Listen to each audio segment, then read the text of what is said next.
बेटा biomolecules unit हमने start किया था लास्ट टाइम, लास्ट यूनिट हमारे सिलेबस का। साथ साथ में मैंने आपके साथ +1 का रिवीजन स्टार्ट कर दिया ऑर्गेनिक केमिस्ट्री का। आई होप आप लोग रिक्वायर्ड वीडियोस लेक्चर्स देख रहे होंगे, और जो जो असाइनमेंट्स मैं सेंड कर रहा हूँ साथ साथ में वो भी क्वेश्चन सॉल्व कर लेना, और अगर कोई डाउट हो तो पूछ लेना बेटा।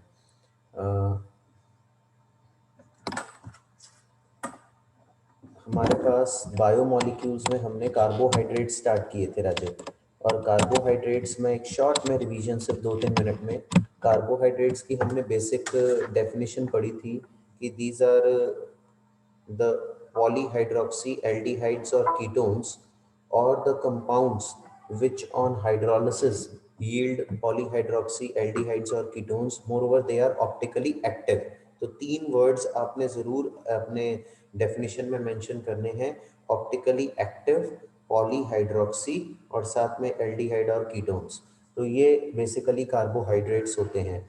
और कार्बोहाइड्रेट्स की जो क्लासिफिकेशन है, ज़्यादातर कार्बोहाइड्रेट्स को सैकराइड्स भी बोल देते हैं, क्योंकि सैकरॉन से ये वर्ड आया because they are sweet in taste. But कुछ पॉलीसैकेराइड्स जैसे कि स्टार्च वगैरह कुछ ऐसी चीज़ें हैं जो कि नॉन शुगर्स भी हैं। बट अब जनरली क्योंकि टर्म सैकेराइड दे देते हैं इसलिए हम बोल देते हैं इनको पॉलीसैकेराइड्स ये वो। बट पॉलीसैकेराइड का वहाँ पे मतलब ये है कि ये काफ़ी सारे मोनोसैकेराइड से बने हुए हैं जो कि शुगर्स हैं, जो कि स्वीट इन टेस्ट हैं। इसका मतलब ये नहीं कि polysaccharides they are themselves also sweet in taste. उसमें स्टार्च, सेल्यूलोज ये नॉन शुगर्स में आ जाते हैं। फिर हमने ये भी देखा था कि जो कार्बोहाइड्रेट्स हैं उनको 2 और कैटेगरी में डिवाइड किया गया है, reducing sugars and non reducing sugars. उसकी मैंने आपको एक कंडीशन बताई थी कि रिंग का जो पहला कार्बन है उसके साथ OH ग्रुप होना चाहिए। मैं उसके ऊपर आज डेलिब्रेट करूंगा, आपको डिटेल में बताऊंगा। और फिर ये मोनो, ओलिगो और पॉलीसैकेराइड्स के बारे में हमने पढ़ा कि मोनोसैकेराइड्स वो होते हैं जिनमें बेसिकली जो अपने आप में सिंपलर यूनिट्स हैं जिनकी फर्दर हाइड्रोलिसिस पॉसिबल नहीं होती। हाँ, ये 3, 4, 5, 6, 7 जितने भी कार्बन से बने हुए हैं और जिस हिसाब से इनमें फंक्शनल ग्रुप है उस बेसिस पे इनकी फर्दर क्लासिफिकेशन है। Aldo hexose, keto hexose, aldopentose, keto pentose, so on and so forth. Oligosaccharides जो few, oligo means few, 2 to 10 monosaccharide unit से जो बने होते हैं, या जो on hydrolysis 2 to 10 monosaccharide units हमें बना के देते हैं। इसमें हमारे लिए इंपॉर्टेंट डाइसैकेराइड्स हैं। हमने ट्राई टेट्रा नहीं पढ़ने। डाई में भी 2 ही हमारी मेन इंपॉर्टेंस के हैं, 3 रादर। वो एक है सुक्रोज, एक है माल्टोज और एक है lactose. Sucrose which is cane sugar, maltose which is malt sugar, and lactose which is milk sugar। ये 3 जो है हमने डिटेल में इनको पढ़ना है। ये आपके बेसिक सिलेबस से डिलीटेड है। बेसिक सिलेबस में सिर्फ मोनोसैकेराइड्स हैं, ग्लूकोज और फ्रक्टोज। डाइसैकेराइड्स और पॉलीसैकेराइड्स आपके एनसीईआरटी के सिलेबस से डिलीटेड है। बट हमने नीट, क्योंकि नीट में मेडिकल वालों के ये ज़्यादातर इसमें से क्वेश्चन आ जाते हैं, नीट और कुछ जेई मेन में भी कई बार आए हुए हैं, तो दोनों को ध्यान में रखते हुए हमने करेंगे ज़रूर हम इनको। फिर पॉलीसैकेराइड्स हैं जो मैनी मोनोसैकेराइड यूनिट से बने होते हैं, मोर देन 10। और ये रिड्यूसिंग और नॉन रिड्यूसिंग का कॉन्सेप्ट आज मैं आपको समझाऊंगा। तो यहाँ तक बेटा हमने किया था। इसके बाद हमने मोनोसैकेराइड शुरू कर दिए थे। ग्लूकोज हमने शुरू कर दिया था बेटा। ग्लूकोज के बारे में हमने उसकी स्ट्रक्चरल एल्यूसिडेशन पढ़ी थी लास्ट टाइम, जिसमें हमने पढ़ा था कि ग्लूकोज पहले बनता कैसे है। मैंने आपको इन्वर्जन ऑफ केन शुगर का कॉन्सेप्ट बताया था बेटा। What is inversion of cane sugar, Ashima याद है बच्चे? The hydrolysis of sucrose to give glucose and fructose is called inversion of cane sugar. Why is it known as inversion of cane sugar बेटा? शाबाश, बिल्कुल ठीक बोला आपने। Because optical activity changes from dextrorotatory to levorotatory. Yes, and the mixture of glucose and fructose thus obtained is known as invert sugar। बिल्कुल ठीक है बेटा आशिमा, वेरी गुड। और हमने जो है फिर इसके स्ट्रक्चर के बारे में जब बात की थी, तो हमने इसकी स्ट्रक्चरल प्रॉपर्टीज हमें अलग अलग केमिकल प्रॉपर्टीज से क्लियर हुई। जैसे कि हमें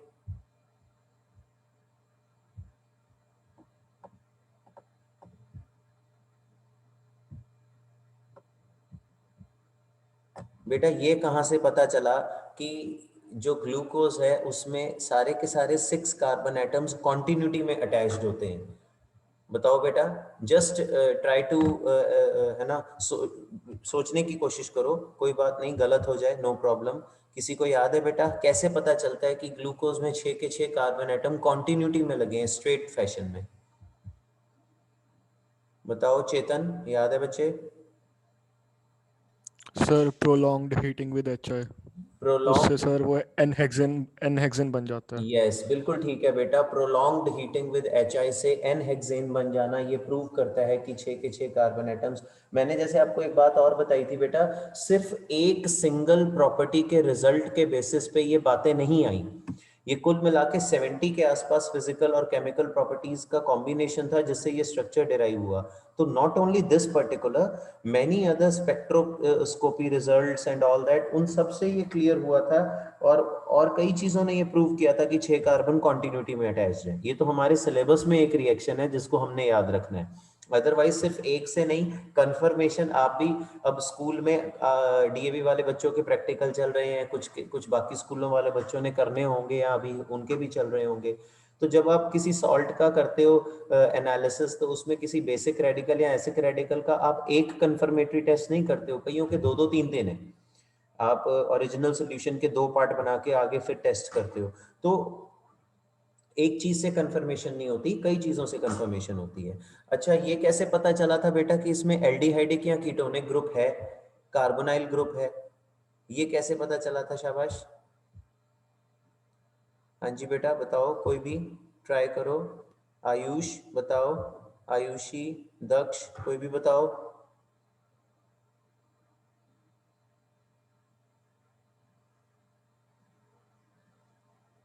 इसमें एल्डिहाइडिक या कीटोनिक ग्रुप है, कार्बोनाइल ग्रुप है, कैसे पता चला था? Anybody without sir taking? Hydrogen cyanide के साथ हीट किया था।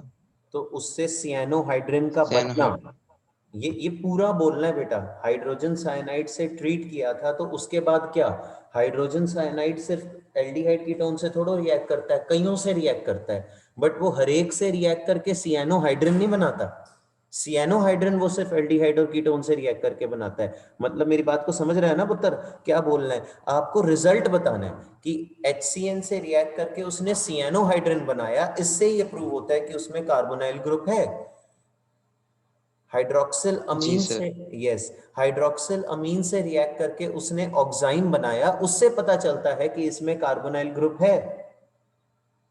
ठीक है पुत्र? जी सर। हाँ, तो बेटा बाकियों को भी समझ में आ रहा है ना? आयुष, आयुषी, नंदिनी, मयंक, मान्या, Yes, प्रभस्की। sir. ओके, सो Yes, Yes, sir. सो ये इससे ये पता चला। अच्छा, फिर वो कार्बोनाइल ग्रुप एल्डिहाइडिक ग्रुप ही है, कीटोनिक नहीं है, वो कैसे पता चला था? बताओ प्रभसीस।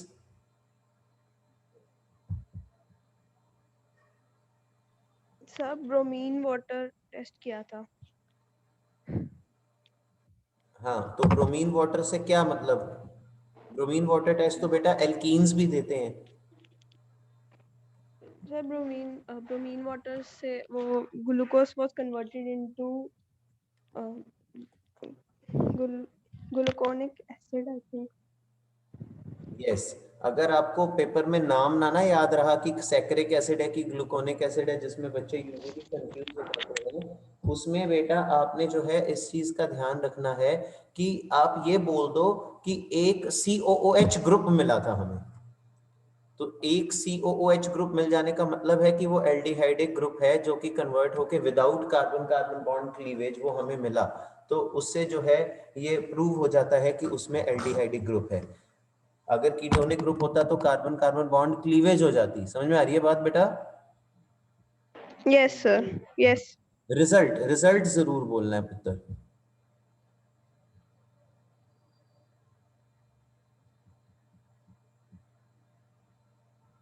ठीक है बच्चे? अच्छा, 5 OH ग्रुप्स हैं इसमें, ये कैसे पता चला था? एनीबडी?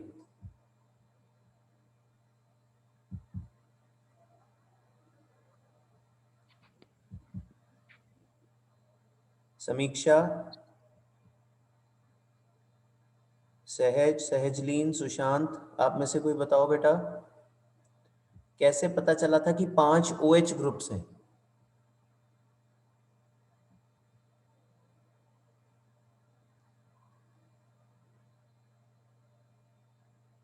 एनीबडी एल्स, किसी को भी याद हो?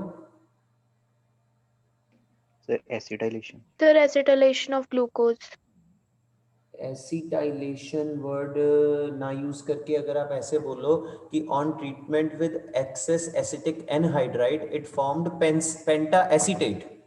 5 एस्टर लिंकेजेस। एसिटाइलेशन बोल लो बोलना है तो, बट मैं बार बार कह रहा हूँ रिजल्ट बोलो। एसिटाइलेशन तो अमीन्स भी शो करते हैं। आज आपका टेस्ट है अमीन्स का, आपने प्रिपेयर किया होगा। अमीन्स भी एसिटाइलेशन शो करते हैं, जिसमें हम प्रोटेक्शन ऑफ अमाइनो ग्रुप करते हैं to get a mono substituted benzene ring पे मोनो सब्स्टिट्यूटेड प्रोडक्ट लेने के लिए। तो एसिटाइलेशन तो उसको भी बोलते हैं बेटा। एस्टेरिफिकेशन रिएक्शन करवाया और पेंटा एसीटेट मिला, तो formation of 5 ester linkages, it shows कि इट हैज 5 OH ग्रुप्स। ठीक है, this is not a test, but ठीक है, एटलीस्ट आप लोग समझ पा रहे होंगे कि पेपर में ये मिस्टेक्स ना रिपीट करना। पेपर में आपने रिजल्ट बताना है कि फलाने रिएजेंट से रिएक्ट करके ये रिजल्ट आया, तो ये प्रूव हुआ कि इसमें 5 OH ग्रुप्स हैं। एनीवे, उन 5 OH ग्रुप्स में 4 सेकेंडरी हैं, सिर्फ एक ही प्राइमरी है। ये कैसे पता चला? ये कैसे पता चला कि एक ही प्राइमरी OH ग्रुप है उसमें? बताओ बेटा। Ishanveer, Jagdeep. Sir oxidation. Oxidation with HNO3, it gave us another acid जिसमें 2 COOH ग्रुप थे, but still no cleavage of carbon carbon bond. Even gluconic acid ने भी सैकरिक एसिड बना दिया, ग्लूकोज ने भी सैकरिक एसिड बना दिया, जिसमें दोनों में दो COOH ग्रुप्स हैं और कोई कार्बन कार्बन बॉन्ड क्लीवेज नहीं हुई। इसका मतलब एल्डिहाइडिक ग्रुप तो COOH में कन्वर्ट हुआ ही हुआ, साथ में एक प्राइमरी OH ग्रुप था जो पहले एल्डिहाइड बन के फाइनली COOH तक गया होगा। अगर कोई सेकेंडरी OH होता सारे के सारे, तो फिर at least carbon carbon bond cleavage होके आपको कार्बोक्सिलिक ग्रुप मिलता दूसरा। तो एक और मिलने का मतलब है एक प्राइमरी OH ग्रुप उसमें और है, मतलब एक प्राइमरी OH ग्रुप है अलोंग विद एल्डिहाइड ग्रुप। तो ये सारी प्रॉपर्टीज बेटा जो थी, इन्होंने हमें ये प्रूव की स्ट्रक्चर के बारे में। इसके अलावा जैसे मैंने बोला बहुत सी और भी थी, जिससे हमें ये पता चला कि एल्डिहाइड्स, इसमें ग्लूकोज का जो स्ट्रक्चर है वो फाइनली कैसे बनेगा। और बेटा जैसे मैंने बोला स्पेक्ट्रोस्कोपी रिजल्ट से भी ये क्लियर हुआ। ये जो हम करते हैं ना बेटा, ये फिशर प्रोजेक्शन ड्रॉ की है। तो इस फिशर प्रोजेक्शन में बेटा आप एक चीज नोटिस करें, ये ग्लूकोज की जो फिशर प्रोजेक्शन बनी है, इसमें अगर कहीं लेफ्ट पे H है, राइट पे OH है, लेफ्ट पे OH है, राइट पे H है, इसका मीनिंग है बेटा ये इससे कंपाउंड पूरा का पूरा बदल जाता है। अगर ग्लूकोज में चौथे कार्बन के अराउंड H और OH का पोजीशन में लेफ्ट राइट इंटरचेंज कर दूं ना, चौथे कार्बन के अराउंड, मेरी बात को ध्यान से सुनना, तो वो ग्लूकोज नहीं, वो गैलेक्टोज बन जाता है, which is another different monosaccharide showing exactly different properties. जो हमारी बॉडी में हमें ग्लूकोज काम करेगा वो गैलेक्टोज नहीं कर सकता। ये बायो वाले बच्चे समझते होंगे इन सब चीजों को और डिटेल में, बट अदरवाइज जनरली आप इस चीज को समझें। नॉन मेडिकल वाले बच्चों को भी बहुत ज्यादा डिटेल में जाने की जरूरत नहीं है, बट आप इस चीज को समझें कि ये जो कॉन्फ़िगरेशंस होती हैं ये फिक्स्ड कॉन्फ़िगरेशंस होती हैं। हम अपनी मर्जी से HOH को लेफ्ट राइट अपने हिसाब से नहीं लिख सकते, और ये स्पेक्ट्रोस्कोपी रिजल्ट से हमें ये क्लियर होता है। इस ग्लूकोज का जो ये फिशर प्रोजेक्शन है, जो साइंटिस्ट फिशर ने बनाया इसको, इसमें हम इसको ऐसे लिखते हैं D पॉजिटिव ग्लूकोज। बेटा एक पॉजिटिव और नेगेटिव की जो हम पहली बात तो पॉजिटिव नेगेटिव साइन हम यूज करते हैं फॉर डेक्स्ट्रो एंड लेवो रोटेटरी रिस्पेक्टिवली। इनके लिए हम स्मॉल d या स्मॉल l वर्ड भी यूज करते हैं लेटर, या हम पॉजिटिव साइन लिखते हैं या स्मॉल d। नेगेटिव साइन अगर होगा तो हम स्मॉल l लिख देते हैं लेवो रोटेटरी के लिए। बेटा कैपिटल डी और स्मॉल डी का आपस में कोई रिलेशन नहीं है, they are not related to each other. इसका स्मॉल डी एल से कोई लेना देना नहीं। स्मॉल डी एल डेक्स्ट्रोलेवो आपने वहां पढ़ा है। कैपिटल डी एल का यहाँ पे जो मतलब है वो ये है कि जो हम सबसे लोएस्ट एसिमेट्रिक कार्बन होता है फिशर प्रोजेक्शन में, ये फंक्शनल ग्रुप है जिसकी प्रायोरिटी ज्यादा है। आप यहाँ से 1 नंबर देके नंबरिंग स्टार्ट करेंगे नॉमेनक्लेचर के लिए, 1 2 3 4 5 6। तो ये जो 6 कार्बन में सबसे लोएस्ट कायरल कार्बन है वो 5th कार्बन है बेटा। 6 कार्बन के साथ तो 2 हाइड्रोजन सेम है, तो ये कायरल हो नहीं सकता। 5th कार्बन के साथ एक ऊपर ये वाला ग्रुप है एज सच पूरा का पूरा, एक H है, एक OH है और एक नीचे वाला ग्रुप है। तो ये lower most lowest chiral carbon है। इसको कुछ बुक्स में ऐसे भी लिखा होता है कि फिशर प्रोजेक्शन में जो सेकंड लास्ट कार्बन है, फिशर प्रोजेक्शन में सेकंड लास्ट कार्बन या लोअर मोस्ट कायरल कार्बन, उसके अराउंड अगर functional group right hand side पे हो, उसके अराउंड अगर functional group OH group is the functional group, ये राइट पे हो, तो बेटा हम उसको डी कॉन्फ़िगरेशन असाइन करते हैं। और अगर वो लेफ्ट पे हो तो हम उसको एल कॉन्फ़िगरेशन असाइन करते हैं। और ये सिंपलेस्ट कायरल एल्डिहाइड से हमें पता चला, जिसमें एक ही एल्डिहाइड एक ही एसिमेट्रिक कार्बन है ग्लिसरल्डिहाइड में, वहां से इसको उठाया गया है, उसकी फिशर प्रोजेक्शन से इसको उठाया गया है। ये डी है और ये एल ग्लिसरल्डिहाइड है। तो बेसिकली ये वहां से उठा के हम इसको डी को लिखते हैं। और ये पॉजिटिव साइन का मतलब है कि ये डेक्स्ट्रोरोटेटरी है। कैपिटल T doesn't means कि it is dextrorotatory, positive means it is dextrorotatory. That is why glucose is also known as dextrose. Medical वाले बच्चों को पता होगा, पता है आशिमा, मयंक? Yes sir. और मेडिकल के बच्चे प्रभसीस है मेरे ख्याल से, मुझे बाकी बच्चों का सबका पता नहीं। समीक्षा मेडिकल है नॉन मेडिकल? Non medical. चलो जो भी बच्चे हैं मेडिकल के उनको पता होगा ग्लूकोज को डेक्स्ट्रोज भी बोलते हैं, मेडिकल वाले बायो में पढ़ते हैं। तो डेक्स्ट्रोज जो है वो इसीलिए बोलते हैं बिकॉज इट इज डेक्स्ट्रोरोटेटरी। ठीक है बेटा?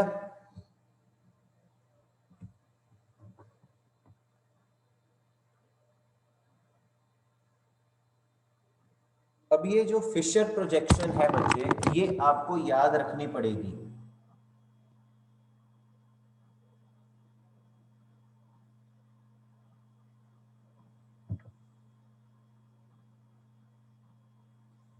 You have to remember this Fisher projection क्योंकि by heart, क्योंकि फिशर प्रोजेक्शन अगर आपको पता होगी बेटा तभी आप इसका आगे साइक्लिक स्ट्रक्चर बना पाएंगे, समझ पाएंगे।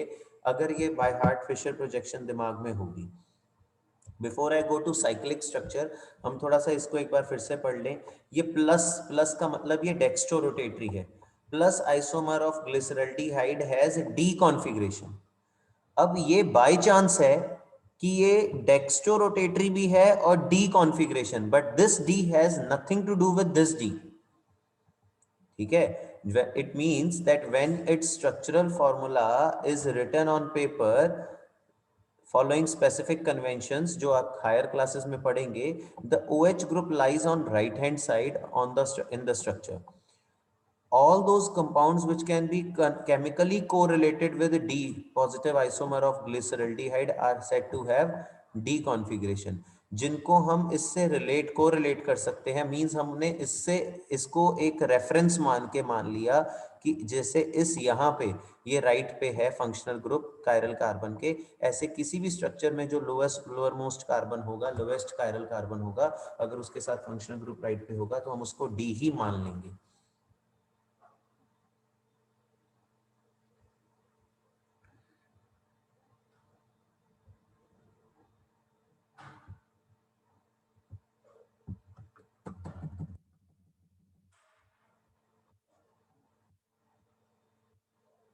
Lowest asymmetric carbon atom which is compared as in positive glucose, the OH on lowest asymmetric carbon is on right hand side, which is comparable to plus glyceraldehyde. So plus glucose is assigned deconfigured. आप reason समझ सकते हो, not because कि वो dextro rotatory है, just because कि lowest asymmetric carbon के साथ फंक्शनल ग्रुप राइट पे है, इसलिए हम उसको कैपिटल डी लिखते हैं.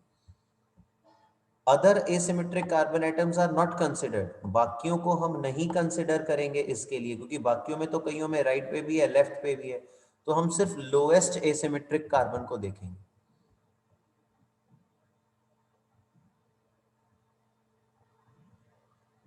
और किसी भी फिशर प्रोजेक्शन में आप जो हाईएस्ट प्रायोरिटी वाला होता है फंक्शनल ग्रुप वाला कार्बन, इसको टॉप पे ही रखेंगे. ये हमेशा है. आप इसको मोस्ट ऑक्सीडाइज की बात नहीं करनी, आप सीधा ये देखो कि फंक्शनल ग्रुप प्रायोरिटी वाला आप टॉप पे रखेंगे. सो अब बात आती है साइक्लिक स्ट्रक्चर ऑफ ग्लूकोज की. ग्लूकोज की कुछ ऐसी प्रॉपर्टीज है बेटा जो उसके ओपन स्ट्रक्चर से हम एक्सप्लेन नहीं कर सकते.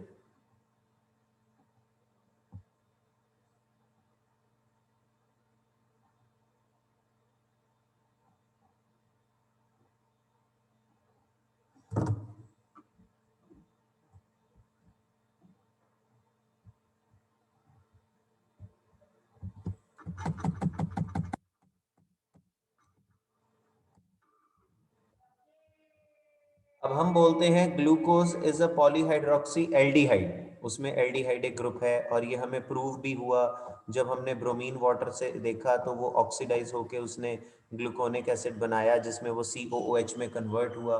तो हमारे अकॉर्डिंगली ये CHO ग्रुप जो है वो उसमें होना चाहिए ग्लूकोज में, और वो उसकी हमें कुछ प्रॉपर्टी से क्लैरिटी भी होती है. बट बेटा ग्लूकोज की कुछ ऐसी प्रॉपर्टीज भी थी जो ये प्रूव करती हैं कि इसमें CHO ग्रुप फ्री ग्रुप नहीं है. मींस वो कहीं ना कहीं इन्वॉल्व है किसी बॉन्डिंग में, क्योंकि अगर फ्री एल्डिहाइड ग्रुप हो तो ग्लूकोज को बाकी के अमोनिया डेरिवेटिव्स जैसे कि शिफ्ट टेस्ट भी देना चाहिए, जिसमें वो प्राइमरी अमीन्स के साथ रिएक्ट करेगा.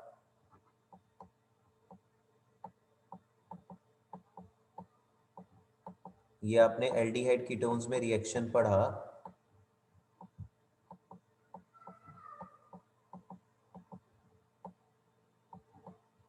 तो उसको शिफ्ट बेस बनाना चाहिए, ठीक है, या फिर उसको hydrogen sulphide addition product NaHSO3 के साथ. आपको याद होगा ये एक रिएक्शन हमने किया था जिसमें पहले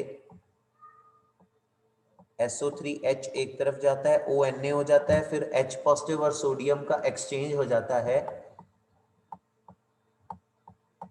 और ये SO3Na बन जाता है, क्योंकि नेगेटिव चार्ज इस ऑक्सीजन पे ज्यादा स्टेबल होगा because it will be resonance stabilised delocalised on 3 oxygen atoms, और ये आपका OH बन जाता है. ये आपको याद है बेटा, ये एल्डिहाइड और कीटोन्स की कैरेक्टरिस्टिक प्रॉपर्टीज में से कुछ प्रॉपर्टीज हैं, बट ये रिएक्शन नहीं शो करता. It does not form, means कहीं ना कहीं एल्डिहाइड ग्रुप जो है वो फिर फ्री नहीं है, वो फ्रीली रिएक्ट नहीं कर रहा. अगर हम पेंटा एसीटेट की बात करें, ग्लूकोज तो हाइड्रोक्सिल अमीन के साथ ऑक्साइन बनाता है, बट इसका पेंटा एसीटेट, अब जब पेंटा एसीटेट बना तो बेटा बेसिकली तो OH ग्रुप्स इन्वॉल्व होंगे ना एस्टर लिंकेज में. 5 एस्टर लिंकेजेस जो बननी है उसमें OH ग्रुप इन्वॉल्व होने चाहिए, 1 2 3 4 और नीचे वाला 5. तो अगर ये 5 एस्टर लिंकेज बना रहे हैं, ये तो फ्री है, इसको तो फिर से ऑक्साइन बनाना चाहिए, बट ये it does not react with hydroxylamine, indicating the absence of free CHO group. ये भी ये इंडिकेट करता है कि इसमें CHO ग्रुप फ्री नहीं है. और तीसरी प्रॉपर्टी कि ग्लूकोज 2 डिफरेंट क्रिस्टलाइन फॉर्म्स में एग्जिस्ट करता है जिसको हम अल्फा या बीटा बोलते हैं, और ये 2 फॉर्म्स के मेल्टिंग पॉइंट, बॉइलिंग पॉइंट जो हैं वो अलग अलग हैं, इनकी सैचुरेशन लेवल अलग अलग है, मींस इनका सॉल्युबिलिटीज अलग अलग हैं. तो ये हम एक स्ट्रक्चर से प्रूव नहीं कर सकते. तो ये 3 प्रॉपर्टीज मिलके ये बताती हैं कि ग्लूकोज का जो है वो ओपन स्ट्रक्चर नहीं है, and they suggest that it has a cyclic structure. These properties can not be explained bye it's open chain structure. ये पेपर में बहुत बहुत इम्पॉर्टेंट और पक्का क्वेश्चन आता है।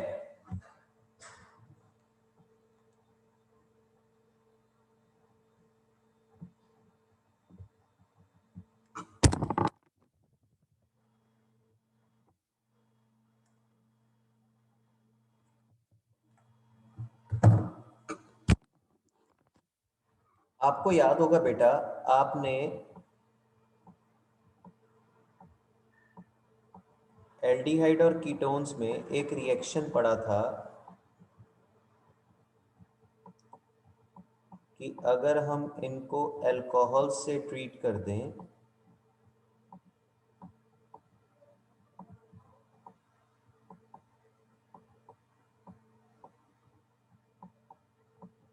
न्यूक्लियोफिलिक एडिशन में, so if it is an aldehyde it forms a hemiacetal,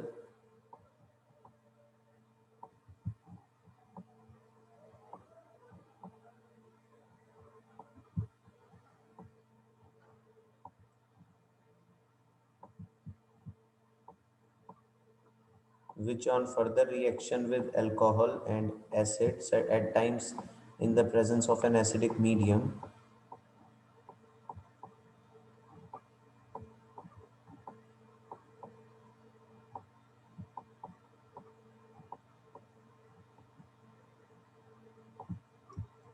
याद है बेटा ये हेमीएसिटल और एसिटल?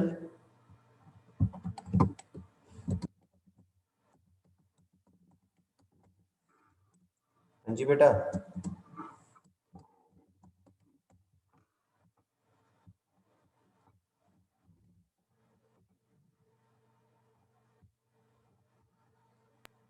याद आया बेटा? आशिमा, चाहना, चेतन, नंदिनी, प्रभसी, समीक्षा? Yes, sir. Yes, sir. अगर नहीं भी याद आया, आप एल्डिहाइड कीटोन्स में रिवाइज कर सकते हैं। अभी चलो अगले 1-2 महीने हमने रिवीजन ही करना है दबा के। तो बस बेटा, जब भी कभी कोई ऐसी बात हो ना कि बेटा ये फलाने यूनिट में हमने किया था, बेटा एक तो आपने घबराना नहीं कि कोई भी चीज नहीं आती तो ये नहीं सोचना हाय मनु कुछ नहीं आता, ऐसा नहीं सोचना। बस एक कॉपी लगा लो, एक अपनी नोटबुक, एक डायरी, एक ऐसी चीज लगा लो, नोटपैड, जिसपे आप सिर्फ इतना नोट कर लिया करो कि मुझे कौन सी चीज नहीं आती पुराने में से। ये बेस्ट तरीका आपको बता रहा हूं। अगले 2-3 महीनों के कोर्स में आपने जब भी मैं कोई पुराने टॉपिक, किसी भी कॉन्सेप्ट की, किसी भी रिएक्शन की, कोई भी टर्म सिंपल से सिंपल, मान लो मैं बोल दूं बेटा जीमैन इफेक्ट याद है +1 का, या मैं बोल दूं कि बेटा आपको कॉमन आयन इफेक्ट याद है, सॉल्युबिलिटी प्रोडक्ट याद है इक्विलिब्रियम का, जिन्होंने कॉम्पिटिशन्स के लिए तैयारी करनी है। मैं बोलूं बेटा आपको इलेक्ट्रोड पोटेंशियल याद है, आपको ओवर वोल्टेज याद है, मैं कुछ भी बोल दूं पुराने टॉपिक का, बेटा कोऑर्डिनेशन नंबर याद है सॉलिड स्टेट का, तो कहीं पे भी कोई टर्म जो आपको फंस जाए कि यार मुझे ये तो याद ही नहीं, आपको वुड्स रिएक्शन याद है, आपको फिंकलस्टीन याद है, आपको हाइड्रोबोरेशन ऑक्सीडेशन याद है, कुछ भी बोल दिया जाए बेटा घबराना नहीं, सिर्फ उसको नोट कर लेना है। एक डायरी अलग से लगा लो, एक नोटपैड, जिसमें सिर्फ इतना लिखना है कि मुझे कौन सी चीजें सर ने बोली और मुझे याद नहीं थी। फिर आपने उसको टारगेट लग बना के उस पे काम करना है कि ये चीजों को मैंने कवर अप करना है। ये बेस्ट तरीका होता है पुरानी चीजों को। नहीं तो होता क्या है, हमें जो आता है हम उसी को रिवाइज करते रहते हैं, जो नहीं आता उस पे हम ध्यान ही नहीं देते। तो इस चीज का ध्यान रखना। हेमी एसिटल फॉर्म ये होती है जिसमें आपका कार्बोनाइल कार्बन फाइनली कन्वर्ट होके एक तरफ एल्कोक्सी ग्रुप, एक तरफ अल्कोहल, एक तरफ एल्काइल चेन और एक तरफ हाइड्रोजन से बॉन्डेड होता है। तो बेटा ये जो अल्फा बीटा 2 फॉर्म है या ये जो बाकी की चीजें हैं, इसको हम कैसे प्रूव कर सकते हैं बेटा? On the basis of cyclic structure. ये आपका एल्डिहाइडिक ग्रुप है फिशर प्रोजेक्शन में, जिसमें कार्बन पे पार्शियल पॉजिटिव चार्ज, ऑक्सीजन पे पार्शियल नेगेटिव चार्ज। कई इसमें न्यूक्लियोफिलिक रिएजेंट्स अवेलेबल हैं जो कि पॉजिटिव लविंग हैं, बट हर एक ऑक्सीजन के साथ ये रिएक्ट नहीं करेगा, क्योंकि जब रिंग स्ट्रक्चर बनना है तो मोस्ट स्टेबल रिंग जो है वो 6 मेंबर्ड रिंग होती है। इसीलिए 5th कार्बन के ऑक्सीजन के साथ ये रिएक्ट करता है। अगेन ये सब प्रॉपर्टीज से कंफर्म्ड है। ये ऑक्सीजन अपना लोन पेयर इसको डोनेट करेगा, ये ऑक्सीजन कार्बन से इलेक्ट्रॉन पेयर ले लेगा, ऑक्सीजन जब अपना इलेक्ट्रॉन पेयर डोनेट करेगा वो हाइड्रोजन से ले लेगा और H पॉजिटिव ऑक्सीजन के पास चला जाएगा। तो यहाँ पे OH, H या फिर वो OH राइट हैंड साइड भी आ सकता है H। अब ध्यान से देखिए यहाँ 6 मेंबर्ड रिंग बन गई, 5 कार्बन और 6वां oxygen. So 6 membered ring is formed. यहाँ भी 5 कार्बन और 6वां ऑक्सीजन, एक हेट्रोसाइक्लिक रिंग बन जाती है जिसमें हम क्या बोल सकते हैं। अब ये कार्बोनाइल कार्बन को ध्यान से देखो बेटा, इसके साथ एक OH, ये टिक लग गया OH, एक तरफ इसके साथ ये लग गया O के साथ R, 5वां कार्बन, तो ये OR। एक इसके साथ चल रही है कार्बन चेन नीचे की तरफ, तो ये हो गया R, और एक इसके साथ लेफ्ट पे लगा हुआ है H। तो बेटा मैं कह सकता हूं कि this cyclic form of glucose is hemiacetal form of its open structure, yes और नो?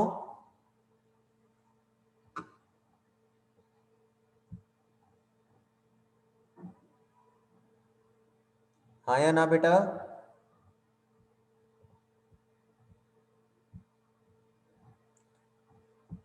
सर ये एक बार फिर से समझा दूं। देखो बेटा, ये हेमीएसिटल पता है आपको? Yes sir.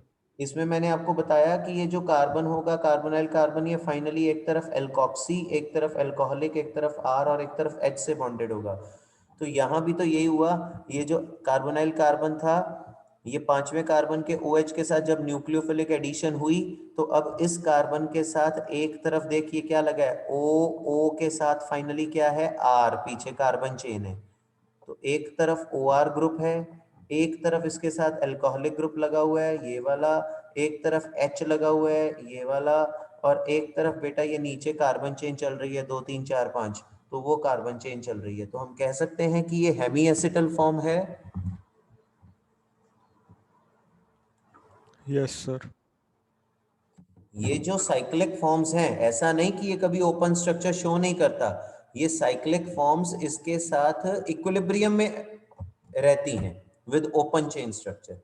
क्योंकि कईयों के दिमाग में ये आ सकता है कि सर एल्डिहाइडिक ग्रुप अगर फ्री नहीं है बिल्कुल भी, तो फिर जो हमने पहले पढ़ा कि ये ऑक्साइन बना रहा है, या ये जो हाइड्रो HCN से सियानोहाइड्रिन बना रहा है, वो कैसे बना रहा है। तो ये ऐसा नहीं कि ये ओपन स्ट्रक्चर फॉर्म में एग्जिस्ट नहीं करता, बट एट टाइम्स ये इक्विलिब्रियम में जब आप एसिडिक मीडियम में देखेंगे तो ये इक्विलिब्रियम ज्यादातर लेफ्ट या राइट की तरफ एग्जिस्ट करता है, बीच में नहीं एग्जिस्ट करता। ये बीच वाली स्टेज में कम एग्जिस्ट करता है, ज्यादातर ये 2 फॉर्म्स में एग्जिस्ट करता है, अल्फा डी पॉजिटिव ग्लूकोज और बीटा डी। अब अल्फा और बीटा हम किस बेसिस पे बताते हैं, रिंग के पहले कार्बन के बेसिस पे। अगर रिंग का पहला कार्बन के साथ फंक्शनल ग्रुप लेफ्ट पे है तो उसको बीटा बोलेंगे, अगर रिंग के पहले कार्बन के साथ फंक्शनल ग्रुप राइट पे है तो उसको बेटा अल्फा बोलेंगे। ये अलग टाइप का एक आप आइसोमेरिज्म भी बोल सकते हैं। ये दोनों एनोमेरिक फॉर्म्स हैं और इस कार्बन को हम एनोमेरिक कार्बन भी बोलते हैं।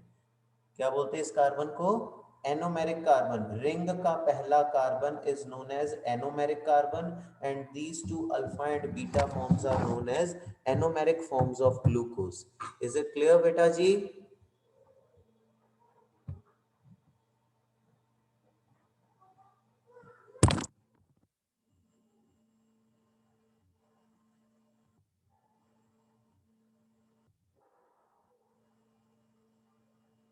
बेटा क्लियर है? Yes sir. Sir anomeric carbon दोबारा बताना एक बार। बेटा रिंग का पहला कार्बन उसको एनोमेरिक कार्बन बोलते हैं। ये 1 नंबर लिखा है ना, ध्यान से देखो। मैं तेरे को इसको इधर से समझाता हूं बेटा।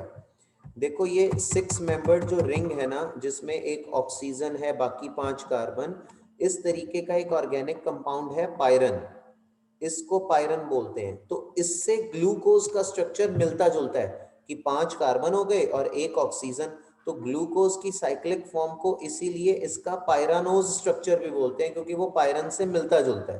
पहली बार ये पायरन क्लियर हुआ बेटा, पायरानोज स्ट्रक्चर। Yes, sir. अब बेटा ये जो हम ग्लूकोज का साइक्लिक स्ट्रक्चर बनाते हैं पायरानोज फॉर्म, ये हम कैसे बनाते हैं उसके लिए हमें इसकी फिशर प्रोजेक्शन याद होनी चाहिए। देख अभी तो ये आपके सामने है स्क्रीन पे, बट ये स्क्रीन पे नहीं, ये आपके दिमाग की स्क्रीन पे होनी चाहिए। आप क्या करेंगे, आप ग्लूकोज का जब स्ट्रक्चर ड्रॉ करेंगे तो अगर हमने क्लॉकवाइज नंबरिंग करनी है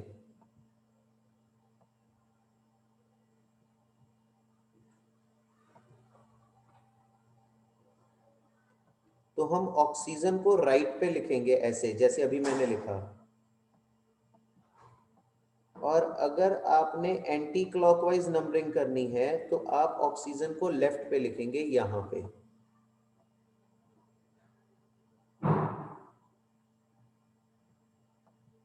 ठीक है बेटा, मैं ये इसको करना नहीं है एंटी क्लॉकवाइज, नहीं तो मैं इसको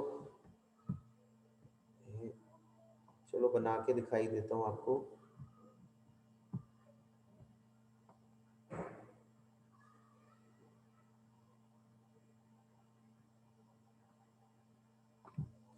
इसमें हम बेटा एंटी क्लॉकवाइज नंबरिंग करेंगे। बेटा फिशर प्रोजेक्शन में जो हॉरिजॉन्टल लाइन है ये इस पे कार्बन है। अब ध्यान से देखना, मान लो मेरे पास एक हॉरिजॉन्टल लाइन पे एक इस तरीके की चीज है जिसमें पीछे डॉट है सॉलिड और इधर एरो है। बेटा अगर मैं इसको 90 डिग्री पे क्लॉकवाइज रोटेट करूं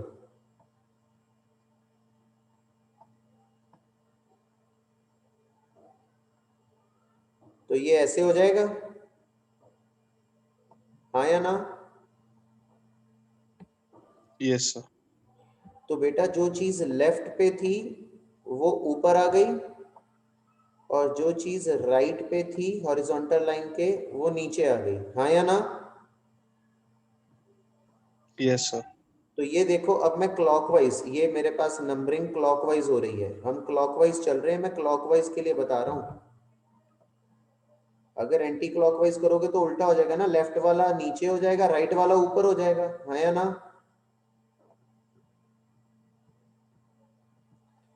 अब ये फर्स्ट कार्बन की हॉरिजॉन्टल लाइन में लेफ्ट पे क्या है बोलो, Hydrogen. और राइट पे? OH group. तो लेफ्ट वाला हाइड्रोजन ऊपर हो गया, राइट वाला OH ग्रुप नीचे आ गया। समझ में आई बात बेटा आपको? Yes, sir. क्लॉकवाइज नंबरिंग हो रही है ना। अब लेफ्ट पे क्या है फिर से, HOH, बस लेफ्ट ऊपर राइट नीचे ऐसे लिखना है आपने। लेफ्ट पे क्या है OH, राइट पे क्या है H, लेफ्ट ऊपर राइट नीचे। बेटा पेपर में या तो इसको रफ में पहले बना लेना या इतनी प्रैक्टिस कर लो कि ये दिमाग में छपी रहे और आप बस लेफ्ट राइट ऊपर नीचे करते रहो कि जो लेफ्ट पे है उसको ऊपर लिखो बाकी नीचे। और क्योंकि लास्ट वाला ये हॉरिजॉन्टल लाइन नहीं है, ये ऐसे है, तो क्योंकि क्लॉकवाइज में बेटा जो अब ये क्लॉकवाइज चल रहा है ना, क्लॉकवाइज में अगर आप घुमाओगे तो ये एरो ऐसे ऊपर की तरफ पॉइंट आउट करता है। तो जो टर्मिनल कार्बन है ये रूल के हिसाब से हम क्लॉकवाइज में क्या करते हैं, ऊपर दिखाते हैं। तो आप इसमें H नीचे दिखाएंगे, ये नहीं कि लेफ्ट पे है तो ऊपर दिखा दें, और टर्मिनल कार्बन को आप ऊपर दिखाएंगे जो कि रिंग के बाहर है। 6वां कार्बन ऑफ ग्लूकोज उसको आप यहाँ लिखेंगे। तो रिंग के 5 है, बाकी 6 है, 6वां बाहर है। ये क्लियर हुआ बेटा? This is pyranose form of alpha D glucose. ये पायरानोज फॉर्म है किसकी, अल्फा डी पॉजिटिव ग्लूकोज की।